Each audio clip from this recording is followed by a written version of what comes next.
আসসালামু আলাইকুম, সবাই কেমন আছেন? আশা করি আল্লাহর রহমতে সবাই ভালো আছেন। আমাদের এখানে গত ২-৩ দিন ধরে টানা বৃষ্টি হচ্ছে। সেই কারণে ঠিকমতো ভিডিও করতে পারছি না। আজকে আপনাদেরকে আমাদের ক্ষেতের কিছু আপডেট দেখাবো।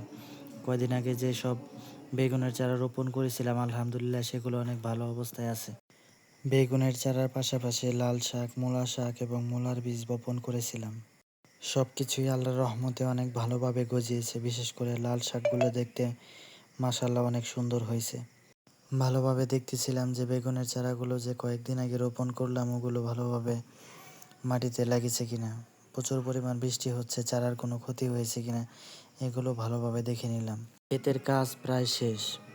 আর আমাদের এই ক্ষেতের এক পাশ দিয়ে বয়ে যাচ্ছে যমুনা নদীর একটি ডাল বা শাখা। প্রতিদিন সেই নদীতে পানি একটু একটু করে বেড়েই চলছে। সবাই আমাদের জন্য দোয়া করবেন। ভালো থাকবেন, সুস্থ থাকবেন। আল্লাহ হাফেজ।